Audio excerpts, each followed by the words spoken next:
estamos aqui começando mais uma lição na nossa série sobre oração. E hoje nós vamos ver a oração de Abraão, oração de intercessão. A oração intercessória de Abraão é corajosa e pode nos orientar na nossa vida de oração. Vai nos ensinar a compreender a experiência de oração. Nós precisamos, na experiência de oração, reconhecer que Deus é justo e misericordioso ao mesmo tempo. Então, nós precisamos compreender que Deus responde às nossas orações, mas não é como nós gostaríamos. Mesmo assim, Ele sempre nos surpreende com bênçãos maravilhosas. E no final, depois deste estudo, nós desejamos que os irmãos desenvolvam ainda mais, aqueles que já têm uma vida de oração intercessória, desenvolvam ainda mais essa vida de oração, né, na sua vida espiritual. Porque um mandamento do Senhor Jesus, nós orarmos uns pelos outros. Bom, Abraão foi um grande intercessor. E a história do povo de Deus começa com Abraão, com o chamado de Abraão, né? Que Deus chama ele ali no capítulo 12, né? Deus chama ele e faz a promessa de uma grande nação. No capítulo 3, no capítulo 13, ali também, que continua a história, quando Ló, né, se separa de Abraão, quando eles se separam ali. E depois também, no 15, a promessa, o filho de Abraão, né? E no 18, a visita de 3 anjos. E no 19, Ló recebe 2 anjos em casa, quando Deus, né, anunciou que iria destruir Sodoma e Gomorra. Mas por que Sodoma e Gomorra ia ser destruído? Porque Deus já não estava mais suportando. O pecado era tanto, era um povo tão mau, um povo tão terrível, um povo que não sentia piedade, que não ajudava as viúvas, que não ajudava aquelas pessoas pobres, necessitadas, aquele povo que era voltado sexualmente de forma errada e fazia coisas absurdas. Então Deus se encheu com aquilo tudo, Deus não suportou mais. Deus então decide pôr um fim naquilo ali. Então esse foi um dos pecados: mentira, muita prática criminosa, falta de piedade, um povo muito egoísta, um povo que não era voltado para Deus. Então começa a história do povo de Deus aqui, começando com Abraão, com o seu chamado. Então nós vamos ver que a cidade que Ló escolheu para viver não foi do agrado de Deus. Então isso ofendeu a Deus, o seu pecado. Como a irmã Valquíria já falou, né, Sodoma e Gomorra, elas foram pervertidas sexualmente, porquanto o clamor daquelas 2 cidades haviam se multiplicado. E o pecado se agravou muito, aumentou muito naquela cidade. E nós vamos ver que o pecado era tanto, que não só na área sexual, mas muitos outros pecados que vinham sido cometidos e que não estavam agradando a Deus. Além da luxúria ou sensualidade e de práticas repugnantes, havia muita arrogância e ganância. Então a indiferença era muito com aquelas pessoas, né? Principalmente, como a irmã Valquíria falou, aquelas pessoas pobres, né, e necessitadas. Lá em Gênesis, capítulo 19, os versos 1 a 3, fala o seguinte: ao anoitecer, vieram os 2 anjos a Sodoma, e cuja entrada estava Ló, assentado. Este, quando os viu, levantou-se e, indo ao seu encontro, prostrou-se, o rosto em terra, e disse-lhes: eis agora, meus senhores, vinde para a casa do vosso servo, pernoitai nela e lavai os pés. Levantai-vos de madrugada e seguireis o vosso caminho. Responderam eles: não passaremos a noite na praça.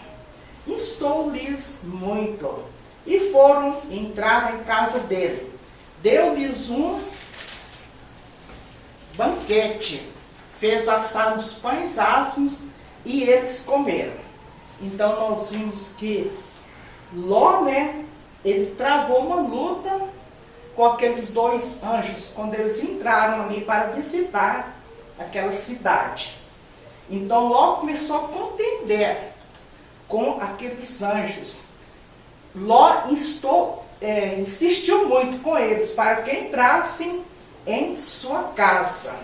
E o verso 13 fala o seguinte: pois vamos destruir este lugar, porque o seu clamor se tem aumentado, chegando até a presença do Senhor, e o Senhor nos enviou a destruí-lo. E aqui nos versos 24 e 25. Então fez o Senhor chover enxofre e fogo da parte do Senhor, e sobre Sodoma e Gomorra, e subverteu aquelas cidades, e toda a campina, e todos os moradores das cidades, e o que nascia a terra. Então, o clamor foi tanto, né, que chegou aos ouvidos do Senhor. E nós vimos que aquelas cidades elas foram destruídas por causa do pecado. E aqui fala, né, que Deus mandou chover enxofre e fogo, né? E assim foi destruída aquelas cidades. E então nós vamos ver, né, que aqueles varões, né, ou seja, os anjos, quando eles entraram naquela cidade, eles pegaram Ló pela mão, e as suas filhas, e também a sua mulher, né? E arrastaram eles, para assim tirar eles daquela cidade, tirar para fora, devido à destruição, o pecado que era tanto. Então nós vamos ver que Ló e a sua família, ou seja, as duas filhas, eles foram salvos pela misericórdia de Deus.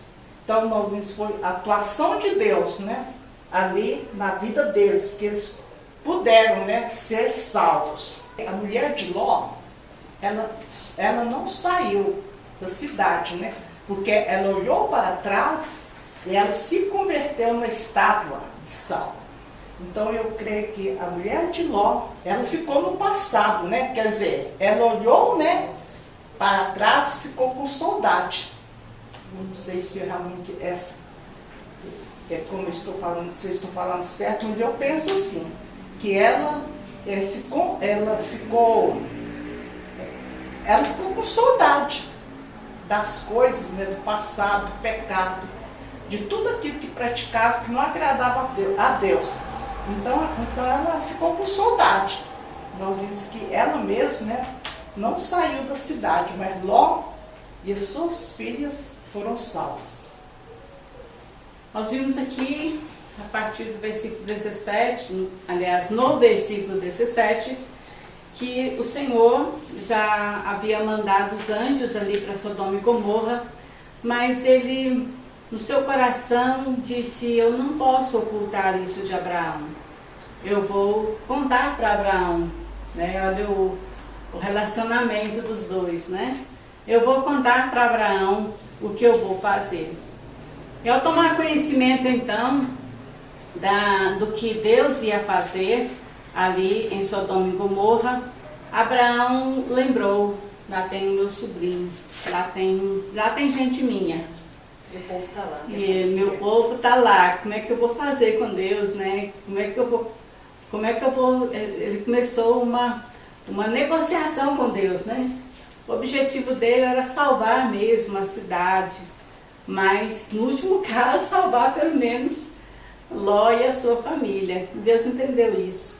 E ele começa então a negociação, que a partir do versículo 23,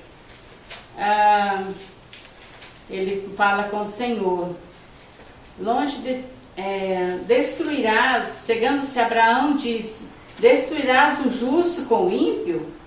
Aqui quando nós falamos que Deus é justo e misericordioso, né?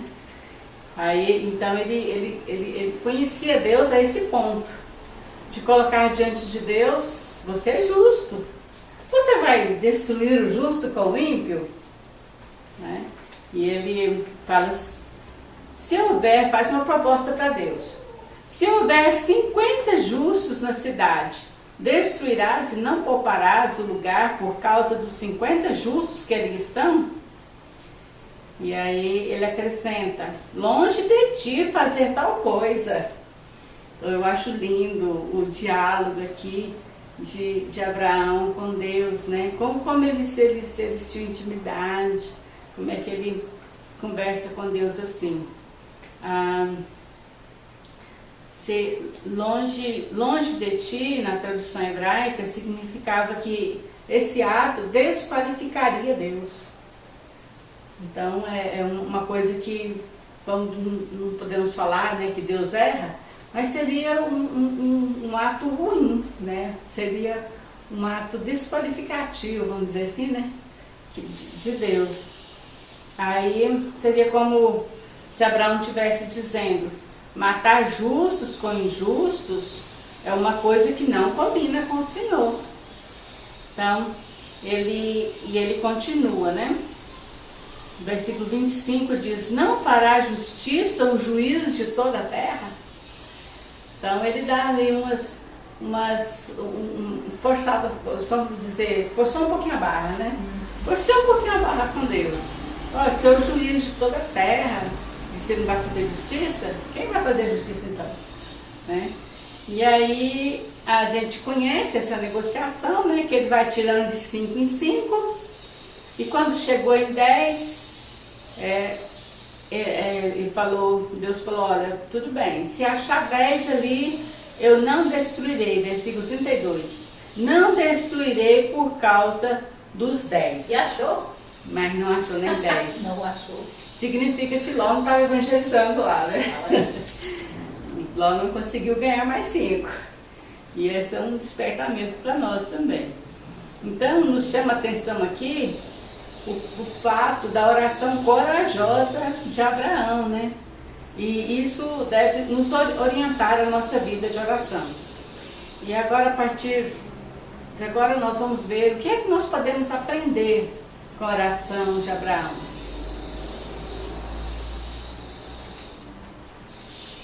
Aqui nós vamos ver que orar é travar uma relação dialógica com Deus. Então, na primeira lição, nós já vimos, né, que um dos objetivos da lição é abrir espaço para Deus. Mas hoje nós vamos ver o contrário, né?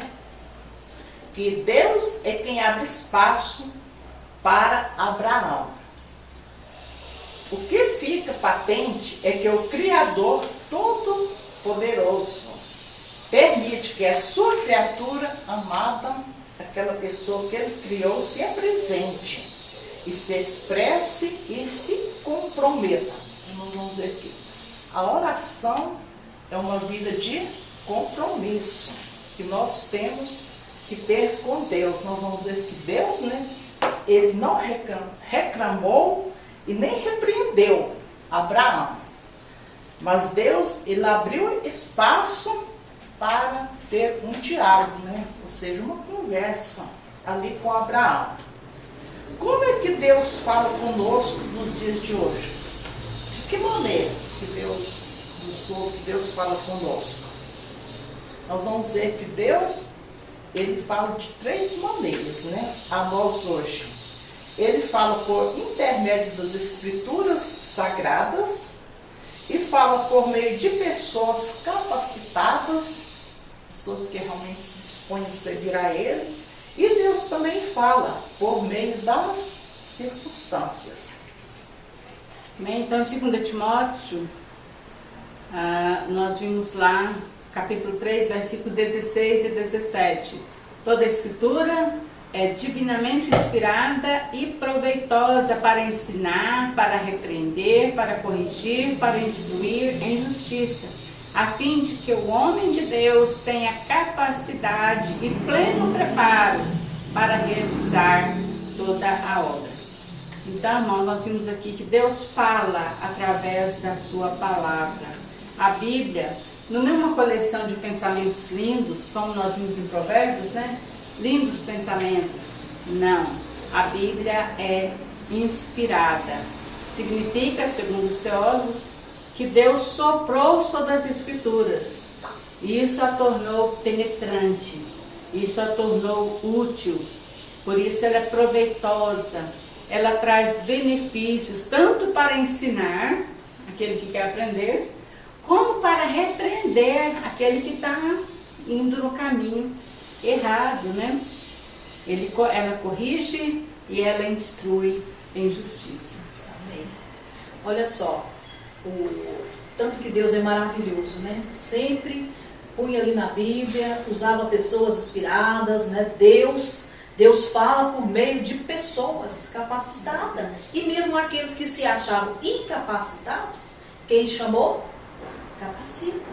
Deus capacita. E em 1 Tessalonicenses 2,13 nos fala assim: por isso nós também não deixamos de agradecer a Deus, pois quando ouviste de nós a sua palavra, não a recebeste como palavra de homens, mas como palavra de Deus, como de fato é a qual também atua em vós o que credes. Ou seja, Paulo está aqui enfatizando que aquela palavra que foi falada por ele não foi simplesmente uma palavra de homem, mas foi uma inspiração divina, foi a palavra de Deus. Então, o que ele faz aqui? Por isso nós também deixamos de agradecer a Deus. Desculpe. Paulo escreve essa Tessalonicenses e vai dizer: por isso nós também não deixemos de agradecer a Deus. Porque vocês têm ouvido a palavra. E a palavra é inspirada. E é isso que Deus faz. Deus usa pessoas muitas vezes para falar para nós. Né? Quantas vezes, não é não, Edith? Né, Ela atua, né? Ela atua, ela atua em vós. Aquele que crê, né? Aquele que crê. Tem essa condição. Se creres em mim. A palavra de Deus é viva, é eficaz, ela penetra, ela fala. Tudo que você busca na palavra de Deus tem aqui. E ela fala. Todos os temas atuais que existem no mundo, a Bíblia fala. Então nós vamos ver que Deus, ele fala por meio das circunstâncias. Especialmente pela dor. Né? Nós vamos ver que o rei Davi, né, ele reconheceu Deus. Ele reconheceu a mão do Senhor a agir na vida dele em meio às experiências, né? Tudo aquilo que ele passou em meio ao sofrimento. E Davi, ele chegou a um ponto que ele diz o seguinte: antes de ser castigado, eu me desviava, mas agora obedeço a tua palavra.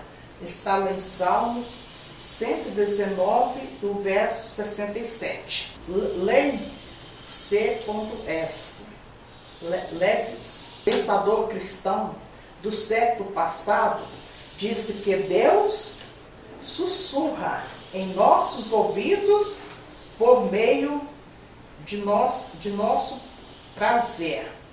Fala-nos mediante a nossa consciência, mas clama em alta voz por intermédio de nossa dor.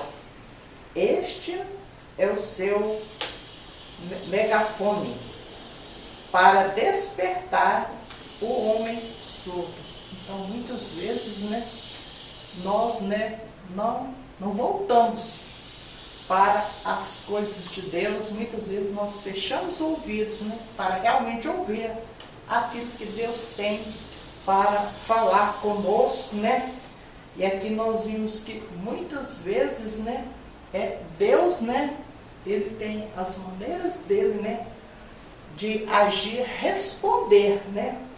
E nós sabemos que Deus, Ele responde na hora dele, no momento dele, a nossa oração. Mas Ele quer que nós, né, realmente nós façamos a nossa parte, né? É necessário que nós procuremos, né, a cada dia, né, a estar atento àquilo que Ele realmente quer, né, para as nossas vidas. Então nós vimos lá que a oração ela vai nos ensinar a reconhecer que Deus é misericordioso, mas também é justo, né? Por isso que Abraão, então, ele desce ao mais profundo da misericórdia divina, oferecendo cada vez um número menor pela salvação da cidade. Então, a verdade é que orar, contando apenas com o juízo de Deus, pode nos levar ao desespero, porque nós sabemos que merecemos nada de Deus. E orar, contando apenas com a misericórdia de Deus, pode nos levar a nos acomodar no pecado. Então, as duas coisas andam juntas. Nós precisamos saber que Deus é justo, não aceita o pecado, não compactua com o pecado, mas Deus é misericordioso. E Deus desejava poupar a cidade, mas Ele quer, ao mesmo tempo, encontrar pelo menos 10 pessoas, pelo menos 10 homens justos naquela cidade. Deus quer perdoar, mas é necessário que haja arrependimento. Jesus disse: eu vos digo que não. Antes, se não vos arrependerdes, vós também perecereis. Olha que é sério. Olha, se vocês não arrependerem, vocês também vão perecer. Essa é o que a palavra de Deus nos diz em Lucas 13, versículo 3. O próprio Senhor Jesus foi que disse isso. É interessante, gente, mas que lição que Abraão aprendeu com isso tudo? Aquele momento ali que ele intercedeu. Será que foi só de livrar a cidade da destruição? O que Deus queria ensinar-lhe para ele? Além da experiência, né, ser salvo não significa apenas estar fora ali daquele castigo, mas de mudar os seus atos, ou seja, mudar de vida. Era isso que Deus queria. Porque Deus não aceita isso, Deus rejeita quem vive lá na perdição. Deus fez isso lá no João Nínive, né? Quando Nínive arrependeu, Deus tirou o castigo que tinha sobre eles, né? Se houvesse um arrependimento em Sodoma, Deus também tiraria. Com certeza, Deus teria tirado o castigo. Mas nós sabemos que não foi isso que aconteceu. E o profeta Jeremias também fala algo inspirador, da mesma forma que aconteceu aqui em Sodoma e Gomorra. O teu delito te castigará, e a tua rebelião te repreenderá.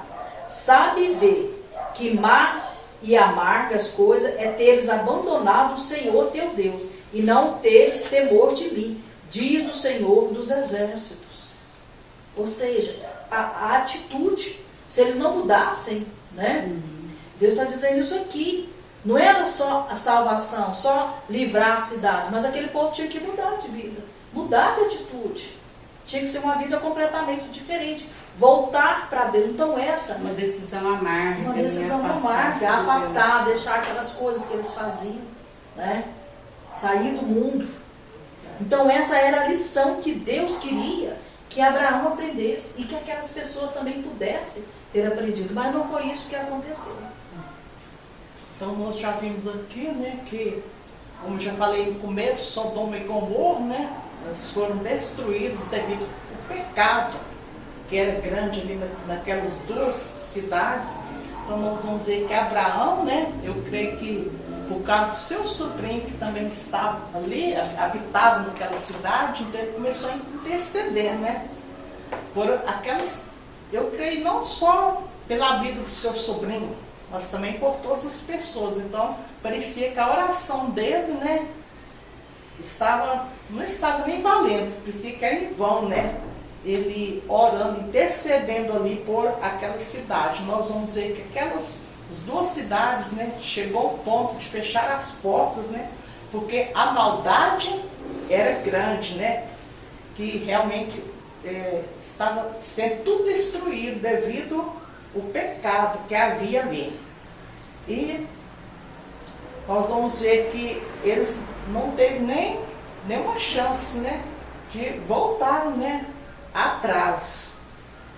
E acabou encontrando o destino que semeou. Então, tudo aquilo que eles plantaram, né, eles também colheram, né, ali naquela cidade.